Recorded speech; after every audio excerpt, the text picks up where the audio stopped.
The cabin of Flight 771 was a hermetically sealed capsule of quiet wealth. It was a red-eye, slicing through the ink-black stratosphere on its journey from London to New York, and the air in business class hummed with a specific frequency, the frequency of money. It was in the soft clink of ice in a glass of bourbon, the whisper of a silk scarf against a leather seat, and the muted tap-tap-tap of manicured fingers on the latest laptops. Sterling Croft, a man whose pinstripe suit seemed molded to his frame, was a conductor in this orchestra of affluence. His face, illuminated by the cold blue light of a financial spreadsheet, was a mask of intense focus. Across the aisle, Cassidy Blair, a socialite whose life was a curated gallery of impossible beauty on the internet, scrolled through her phone with a practiced air of boredom, her diamond earrings catching the dim cabin light like fallen stars. A few rows back, the formidable lawyer Genevieve Adler had her papers spread out, her sharp eyes scanning contracts as if she could litigate gravity itself. And then there was the anomaly in seat 12C. Her name was Elara Vance, and to the meticulously curated world of Flight 771, she was nothing more than a smudge on a pristine canvas. She sat by the window, her slight frame swallowed by a threadbare gray hoodie, the cuffs frayed into soft, fuzzy edges. Her faded jeans were tucked beneath her, and her sneakers, scuffed and worn, looked as though they had walked 1,000 miles she had no intention of speaking about. Her dark hair was pulled back in a messy, functional bun, a few stray strands escaping to frame a face devoid of makeup, pale under the cabin's artificial twilight. Cheap earbuds, the kind you'd grab from a gas station for a few dollars, dangled from her neck. She didn't belong. It wasn't a thought so much as a collective, unspoken verdict, delivered through a series of sharp, cutting glances. Her presence was a dissonant note in their symphony of success, a personal affront. In seat 12B, a little girl named Willow Shaw, all pigtails and innocent energy, was coloring in a book, her crayons scattered across the tray table. Her mother, Meredith, a woman whose sleek bob and pearl necklace screamed old money, kept a tight, polite smile plastered on her face. When Willow's water cup tipped, splashing a small puddle onto Elara's sleeve, Meredith gasped. "Oh, honey, be careful," she chided gently, grabbing a napkin and dabbing at Elara's hoodie. The apology was quick, almost too quick, and her eyes flickered over Elara's worn clothes, her lips pursing into a thin line of disapproval.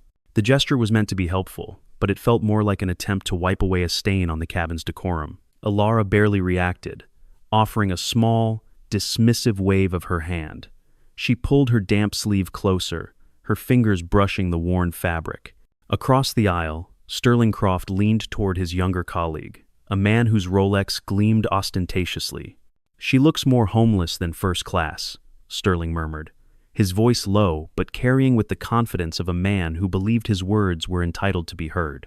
His colleague, Derek, chuckled, adjusting his tie. Probably used points. "No way she's a paying customer." Elara didn't move. She didn't flinch. She simply leaned her head against the cool glass of the window, her eyes half closed.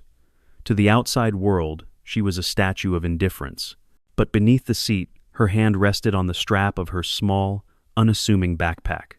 For a fleeting moment, her fingers tightened, the knuckles showing white a flicker of tension in the deep well of her calm. The flight attendant, a young man named Finian Hayes, with a crisp uniform and a smile that had been practiced to perfection, passed by.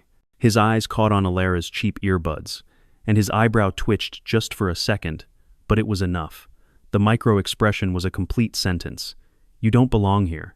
Meredith, noticing her daughter staring, leaned in. "She's fine, sweetie.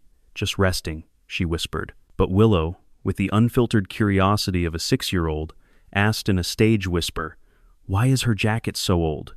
Meredith shushed her, but the question hung in the air, heavy and unanswered. It was the question they were all asking. A man in a navy blazer, a row ahead, turned to his seatmate, a woman dripping in diamonds. "I bet she's a charity case," he muttered. "Some airline giveaway for the less fortunate." The woman smirked. "That explains the sneakers. They look like they've been through a war."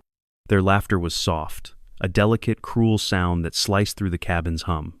Elara's fingers, still resting on her backpack, paused. Her thumb brushed against a small, faded patch sewn onto the side.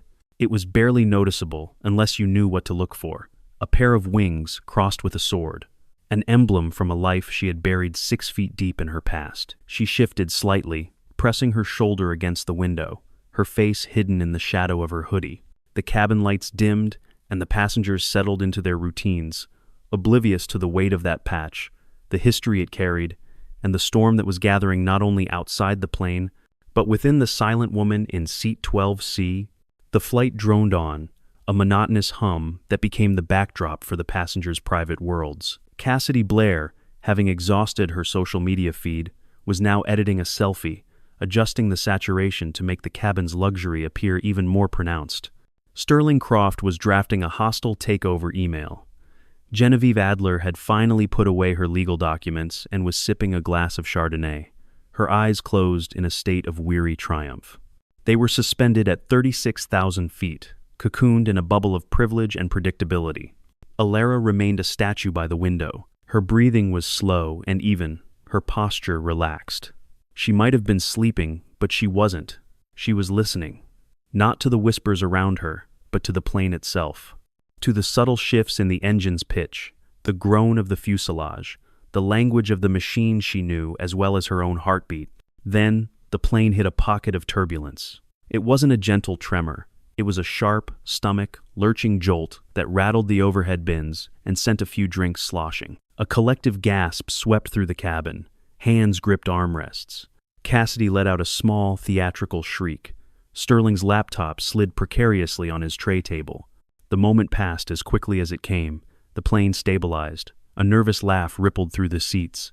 "A bit of chop," Sterling muttered to his colleague, already back to his email.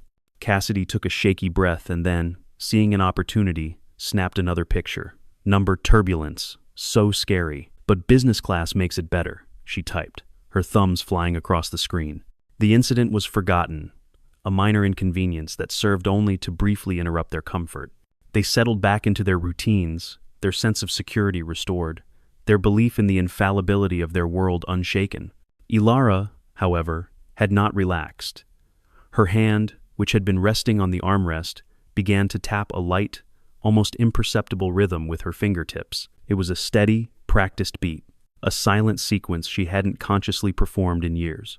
Pre-flight checklist, systems engaged, ailerons, check, rudder, check, flaps, check. It was muscle memory, etched into her very being. A man in a linen suit, his face tanned from what was clearly a recent yacht trip, leaned across the aisle to Sterling. "You think she's one of those budget travelers who snuck up here?" he asked, his voice loud enough to be an announcement. Sterling smirked, closing his laptop with a definitive snap. "Probably. Look at that backpack. I've seen better at a thrift store." The laughter spread, a low hum of agreement. Alara's fingers stopped tapping. She reached down, pulling her backpack closer, her movement slow and deliberate. A small keychain dangled from the zipper, a tiny metal jet no bigger than a quarter, glinting faintly in the dim light. She tucked it out of sight, her face still hidden, but her shoulders stiffened just enough to be noticed, had anyone been truly looking. The plane's engines whined, straining slightly before settling back into their rhythm. Alara's eyes were open now, fixed on the darkness outside. Then the intercom crackled. It wasn't the smooth, reassuring voice of the captain or the cheerful tone of a flight attendant. It was sharp, strained, and laced with an unmistakable edge of panic. It was the co-pilot, Declan Reed. Attention passengers. This is the first officer." There was a pause, filled with the audible sound of a ragged breath. We require immediate medical or piloting assistance." "Is there a pilot on board?" I repeat. "Is there a pilot on board?" The words cut through the cabin's complacent hum like a shard of ice. For a full 3 seconds, there was absolute silence.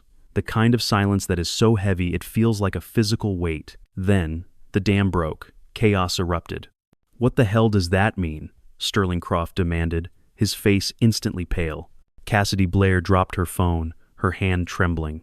"This isn't happening," she whispered, her voice a thin, reedy sound. Genevieve Adler's professional composure shattered, her eyes wide with a primal fear that no legal argument could defeat. Meredith Shaw pulled her daughter Willow into a fierce embrace, murmuring, "It's okay, honey, it's okay," though her shaking voice betrayed her lie. The bubble had burst, At 36,000 feet, their money, their status, their suits, and their pearls were suddenly, terrifyingly worthless. They were trapped. Amidst the rising tide of panic, in the quiet island of Seat 12C, the woman they had dismissed as a shadow, a charity case, a ghost, slowly, deliberately, opened her eyes. They were not the eyes of a frightened passenger. They were the eyes of a professional who had just been called to work. The cabin became a pressure cooker of hysteria. People were twisting in their seats, their voices rising in a frantic, incoherent chorus. Finian Hayes, the young flight attendant, rushed down the aisle, his face drained of all color, his practiced smile replaced by a mask of sheer panic. "Is there a doctor? A pilot? Anyone? Please," he shouted, his voice cracking. No one stood. The air grew thick, the cabin shrinking under the suffocating weight of fear. Sterling Croft was gripping his armrest so hard his knuckles were white, muttering about lawsuits and negligence. Cassidy Blair was openly sobbing, her perfectly applied mascara beginning to run in dark rivulets down her cheeks. Then, a single, calm movement cut through the chaos. Ilara Vance sat up. She pulled her hoodie down, her movements unhurried, almost serene. She reached for her backpack, unzipped it, and pulled out a small, folded piece of paper, an old, creased pilot's license. She tucked it into her pocket, her fingers brushing the worn wings and sword patch as she did so. Then she stood, her scuffed sneakers making no sound on the carpeted aisle. Her movement was so unexpected that it created a small pocket of silence around her. Sterling Croft caught sight of her and, for a moment, his fear was eclipsed by his ingrained disdain. He let out a harsh, incredulous scoff. "Don't tell me she thinks she can help," he said, his voice loud enough to carry. The comment broke the spell, and the scorn returned, now sharpened by terror. Cassidy Blair let out a sharp, hysterical laugh. "That girl? She probably can't even drive a car." "Don't make things worse, sweetheart," a man in a cashmere sweater said, his tone dripping with condescension. "This isn't a game." Meredith held Willow tighter, but her own eyes were fixed on Ilara, a flicker of bewildered doubt in her gaze. A man red-faced from too much wine staggered to his feet, blocking Ilara's path. "Sit down, kid," he slurred. "You're going to make this worse for everyone." The passengers around him murmured their agreement, a chorus of disbelief and scorn. They needed a hero, a savior, and the person standing before them was the antithesis of everything they imagined a hero to be. She was small, she was silent, she was poor. Ilara stopped. She didn't speak. She simply met the man's gaze. Her eyes were steady, unyielding, a deep, placid gray that seemed to look right through him, seeing every ounce of his blustering fear. The man faltered, his bravado crumbling under the weight of her silent scrutiny. He took an involuntary step back, clearing the path. Ilara moved past him, her steps measured, her backpack slung over one shoulder. Finian, the flight attendant, hesitated, his eyes flicking from her worn sneakers to her frayed hoodie. "Ma'am, please," he said, his voice tight with desperation. "We need someone qualified." "She probably slept through the whole flight," Genevieve Adler chimed in from her seat, her voice sharp and brittle. "And now she wants to be a hero." Cruel, biting laughter followed, rolling through the seats like a wave. They were terrified, and their terror had found an easy, familiar target. Ilara didn't look at them. She didn't acknowledge their words. She stepped fully into the aisle, her shoulders squared, her face an unreadable mask. Her hand tightened on her backpack strap for just a moment, a single, brief concession to the pressure, then relaxed. She looked at Finian, and for the first time since the flight began, she spoke.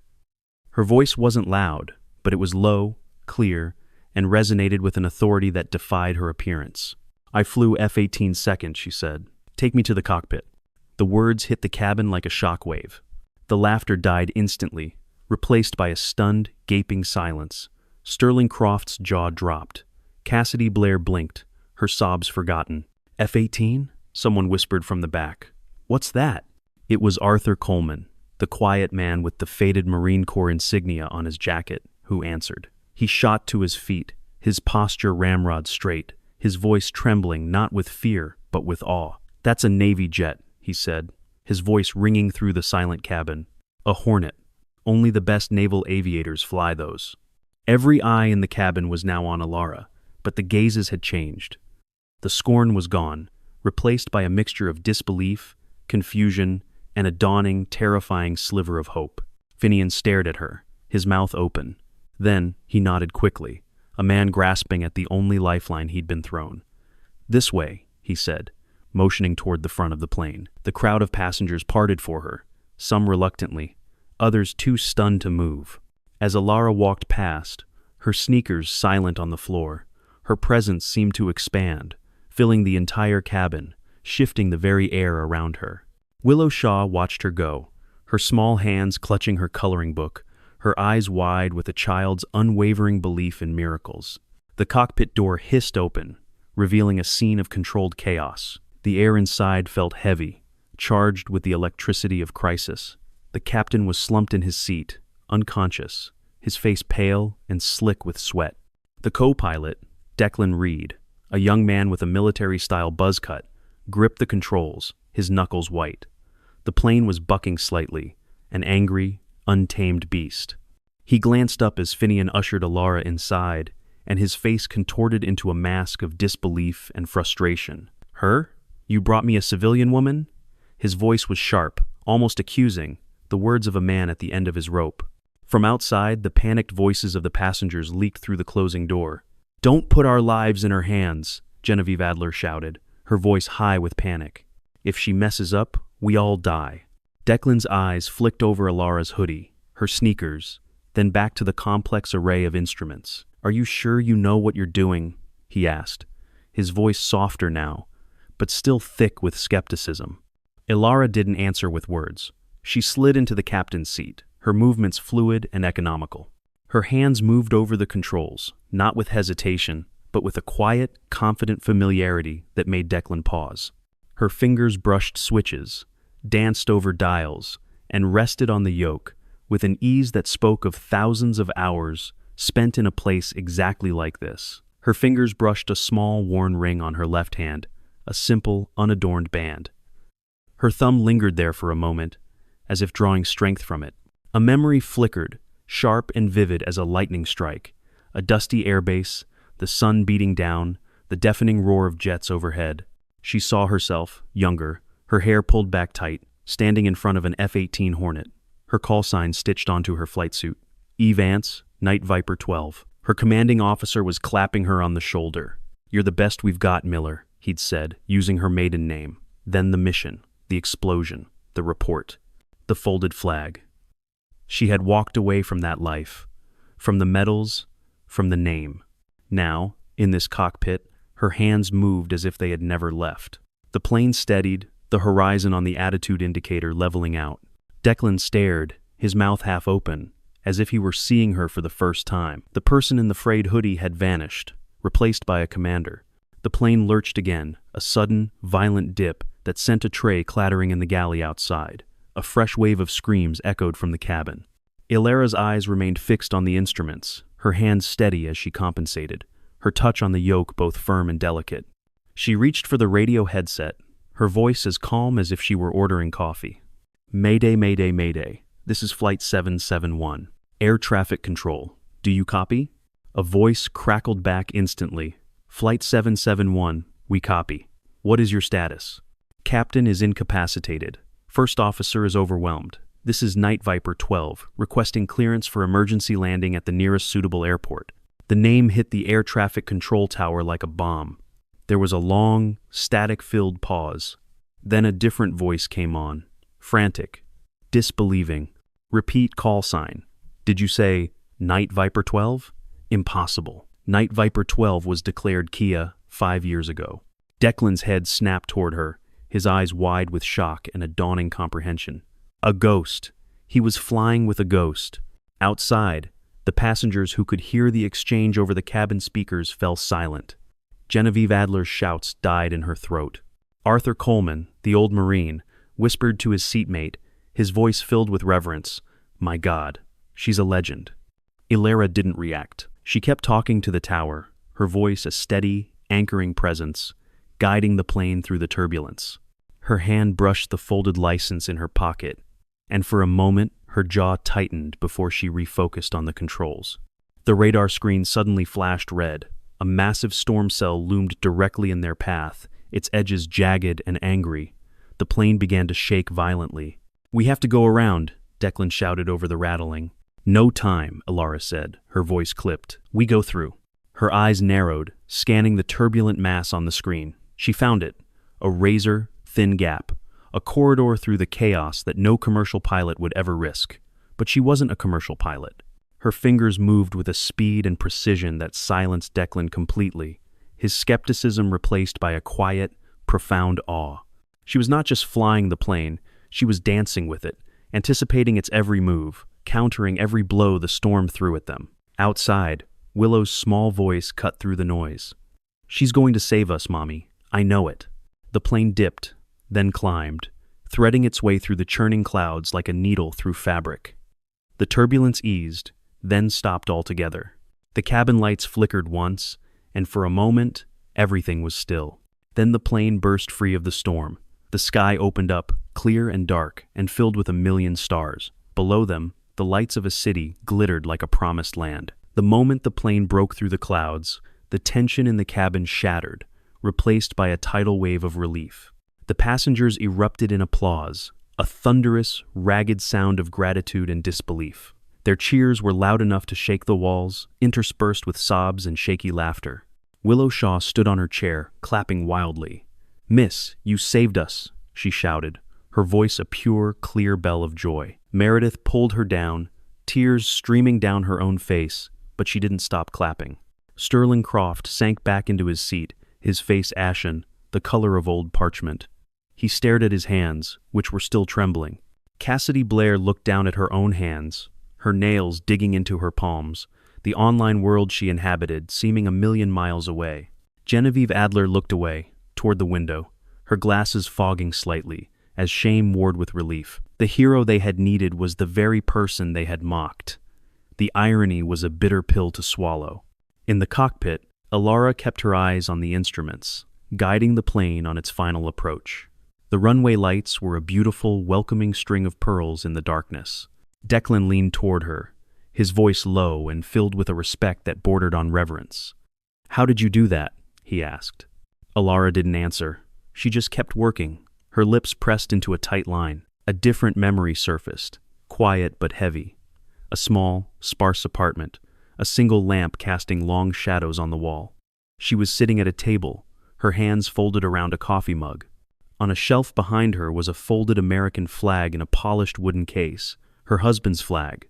Next to it was a photo of them together, young and laughing, his arm around her shoulders, a jet in the background. She'd stared at that photo for hours after the news came, her face blank, her hands steady. She had walked away from the Navy, from the call sign, from that life. But the sky, it seemed, had a way of pulling her back. The landing gear hummed as it locked into place. "You're my wingman," he had said to her once, on a beach at sunset. The words echoed in her mind as the plane descended. The wheels kissed the tarmac with barely a jolt. It was a perfect landing, smooth and controlled. The cabin erupted again, louder this time. Alara unbuckled her seatbelt. She stood, slung her worn backpack over her shoulder, her face as calm and unreadable as it had been in seat 12C. Finian opened the cockpit door, his hands shaking slightly, and stepped aside to let her pass. The passengers watched her emerge. Their applause faltered as they saw her, still in that faded hoodie, those scuffed sneakers. She didn't smile, she didn't wave, she didn't acknowledge their cheers. A man in a tweed jacket whispered to his wife, "She doesn't even look proud. Who is she?" His wife just shook her head, her eyes wet. Alara walked down the aisle, her step steady, her gaze fixed ahead. Willow waved her coloring book, the picture of the plane now complete with a bright, smiling sun above it. For the first time, a flicker of something softened Alara's expression. Her lips curved just enough to be noticed. Then she kept walking. The airport was chaos. Emergency vehicles surrounded the plane. Reporters swarmed the gates, their cameras flashing like strobe lights.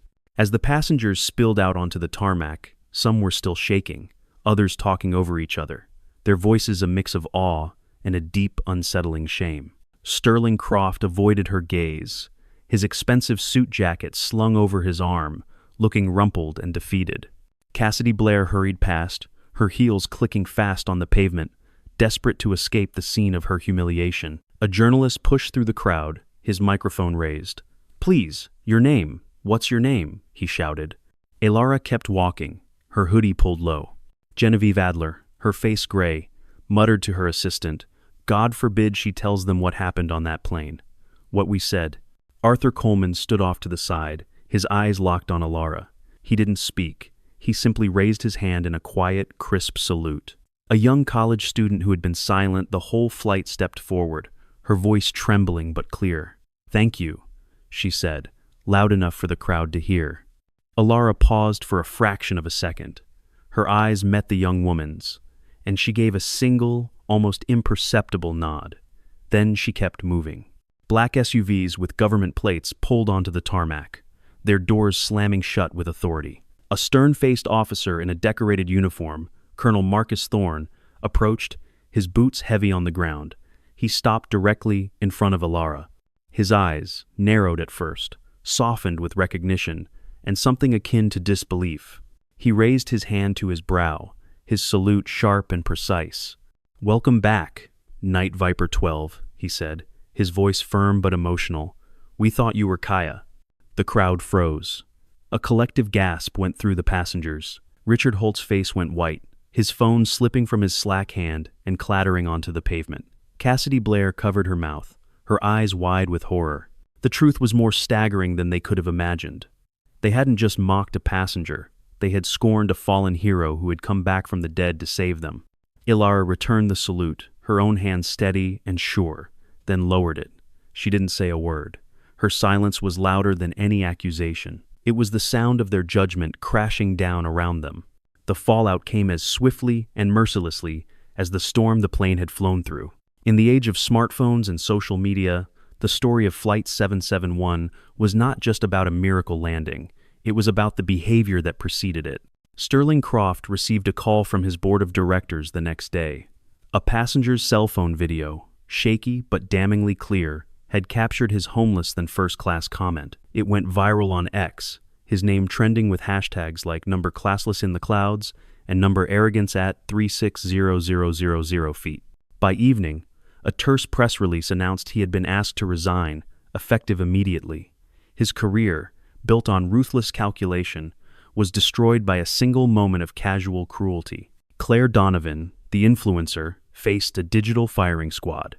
Her sponsors, luxury brands that sold an image of aspiration and elegance, vanished overnight. Her face was plastered across blogs and news sites, with headlines like "Influencer Shamed for Mid-Flight Tirade Against Hero Pilot." Her curated world of beauty and perfection crumbled into a pixelated ruin of public shame. Her followers, once her source of power, turned on her with vicious glee. Genevieve Adler's prestigious law firm issued a statement distancing itself from her personal conduct, a cold, corporate maneuver to save their own reputation. Her high-profile clients, one by one, began to cancel their retainers. The law, which she had wielded like a weapon, offered no defense against the court of public opinion. None of them faced Elara directly. They didn't need to. The truth of who she was, and the reflection of who they were, was a heavier punishment than any confrontation. It was a mirror held up to the ugliness of their own souls. And Elara? She walked away from the airport, her backpack slung over one shoulder, her hoodie still pulled low. She bypassed the throng of reporters shouting her name, ignored the television producers offering fortunes for her story, and waved off the military officials offering commendations and a return to service. Colonel Marcus Thorne followed her for a few steps, his expression a mixture of duty and concern. "Vance," he began, "there are things we need to discuss. Debriefings. Reports?" Elara paused but didn't turn. "There's nothing to report, Colonel," she said, her voice quiet. "I was a passenger on a flight with an emergency, that's all."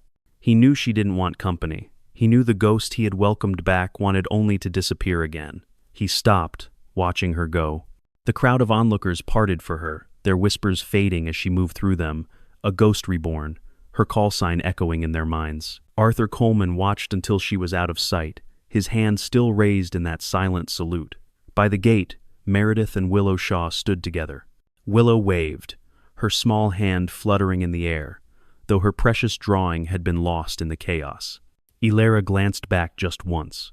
Her eyes swept over the crowd, the flashing cameras, the wreckage of reputations she had inadvertently caused. Her lips didn't move, but her gaze was a quiet acknowledgement of the weight she'd carried, the storm she'd flown through, both in the sky and on the ground. Another memory, softer this time, rose unbidden. The beach at sunset, the feel of her husband's hand in hers. He'd given her the simple band she still wore, the one she'd touched in the cockpit. "You're my wingman, Alara," he'd said, his voice warm against the sound of the surf. "Forever." Then the call came, the mission that took him, that had shattered her world and sent her into self-imposed exile. She had buried that life, buried Night Viper 12, believing it was the only way to survive the grief. But the sky, it seemed, had other plans. Now as she walked through the airport terminal and out into the cool air of a new day, the weight of that ring on her finger grounded her. It was a quiet reminder of who she'd been, and who, despite everything, she still was. The reporters kept shouting, but she didn't stop. Her steps were steady, carrying her past the chaos, past the shame of those who had judged her, and toward a life of anonymity she had fought so hard to build. She didn't need their applause or their apologies. She had answered a call that only she could hear, not for them, but for the memory of the man who called her his wingman, and for the part of herself that would always belong to the sky. She disappeared into the morning crowd, just another shadow in a gray hoodie, leaving behind a legend and a lesson that would haunt the passengers of Flight 771 for the rest of their lives.